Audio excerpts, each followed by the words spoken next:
Today, Moscow is attacked. The UN publishes a report about Japan's plans to release wastewater from Fukushima. Turkey and Egypt restore diplomatic ties, NATO chief Jens Stoltenberg extends his term, and Vietnam bans Barbie. From TLDR News, this is your daily briefing for Tuesday the 4th of July 2023.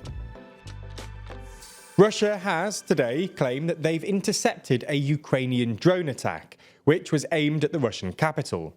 While they claim that no one was injured in the attempted attack, one of the main airports had to reroute flights while the incident was ongoing. Speaking about the downed drones, the Russian Defense Ministry said that 4 Ukrainian drones were shot down by Moscow's air defenses, and a 5th was jammed and crashed into the Odintsovo district of Moscow. Maria Zakharova, a foreign ministry spokesperson, went on to say that the Kyiv regime's attempt to attack an area where civilian infrastructure is located, including the airport, which incidentally also receives foreign flights, is yet another act of terrorism. The international community should realise that the United States, Britain, France, permanent members of the UN Security Council, are financing a terrorist regime. For their part, the Kyiv government has not yet responded or claimed responsibility for the attack. This is in keeping with their well-established policy of not assuming responsibility publicly for attacks in Russia or Russian-controlled territory in Ukraine.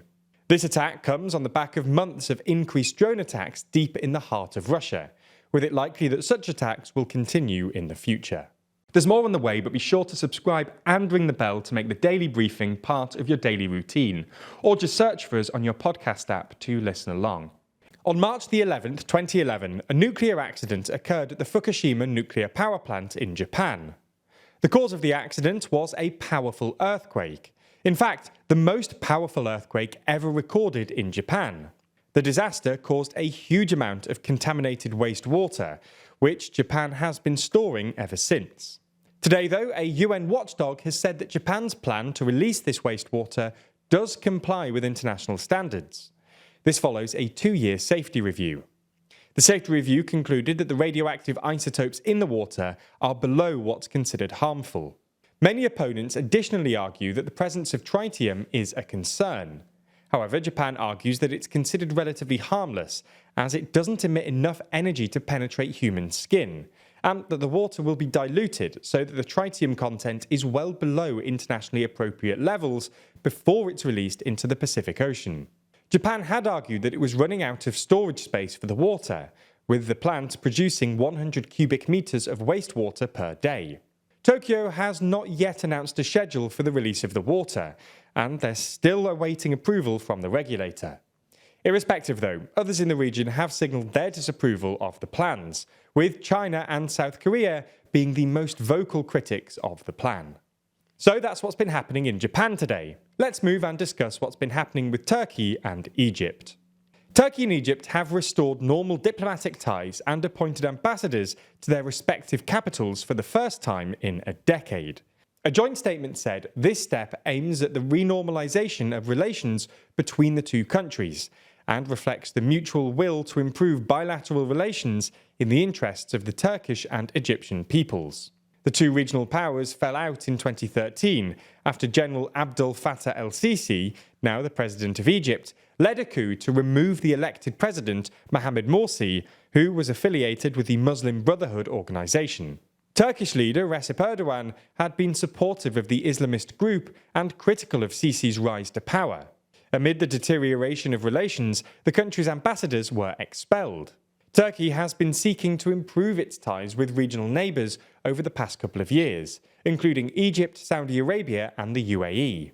The process of normalisation between Egypt and Turkey accelerated after a symbolic moment in 2022 when Sisi and Erdogan shook hands at the World Cup in Qatar. NATO allies have once again decided to extend Jens Stoltenberg's term as Secretary-General of the military alliance.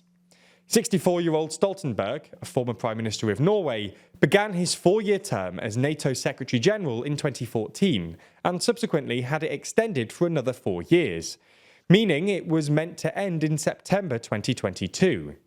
But Russia's invasion of Ukraine prompted NATO members to seek stability in the alliance, so extended it again until September 2023. Now, after apparently failing to reach a consensus on his successor in the top job, NATO allies have agreed to extend Stoltenberg's term yet again until October 2024. He's already the second longest serving Secretary General and will have spent a decade in the role come October next year. NATO had been due to announce its new chief at the upcoming Leaders' Summit in Vilnius, Lithuania, next week, but evidently the 31-member bloc has been unable to come to an agreement. Traditionally, the role of Secretary General is held by a European, while the top military position is held by an American. There is reportedly a move by some members to appoint a woman to the Secretary General position, with the likes of Danish Prime Minister Mette Frederiksen as a potential option. Another name floated was UK Defence Secretary Ben Wallace. However, it's understood that some NATO leaders, including French President Emmanuel Macron, are pushing hard for the next Secretary General to be from an EU member state. Regardless, members now have another year to work out who they want to lead them. The upcoming Barbie movie has been banned in Vietnam for its depiction of the disputed South China Sea on a world map. This is apparently the world map in question, and while it doesn't really resemble the actual world at all, it was apparently too much for Vietnam. State media quoted government censors as saying, "We do not grant license for the American movie Barbie to release in Vietnam because it contains the offending image of the 9-dash line." This 9-dash line is what the People's Republic of China uses to outline its proclaimed territory in the South China Sea. It's not the first time that a movie has been blocked in Vietnam for depicting the 9-dash line. In recent years, the government has banned the movies Abominable, Uncharted, and the Netflix series Pine Gap for the same reason. The South China Sea is full of competing islands and maritime claims, not just between China and Vietnam, but also the Philippines, Malaysia, Brunei, Indonesia, and Taiwan. The sea and its islands are important, not just strategically, but also economically, thanks to fishing waters and oil and gas fields. We end this main section of the briefing with some good news for Norway, Europe, and perhaps the world, as a huge deposit of phosphate rock has been discovered in southwestern Norway.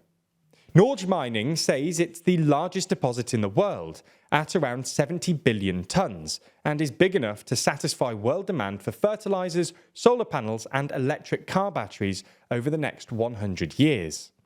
Some of the largest deposits can currently be found in places like Western Sahara, Russia, China, Algeria and Syria. Recent reports suggest that there's a risk that phosphorus supplies will face disruptions for geopolitical and economic reasons, so a big discovery in Norway could help to avoid this situation.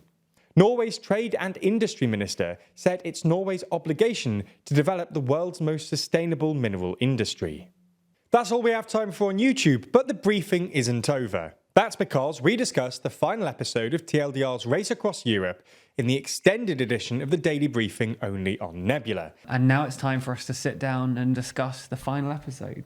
I hated most of, if not every second of it, I felt. We break the rules. It was not even mentioned on there, so we'll just keep it for like an hour or two. Yeah. I don't have an excuse.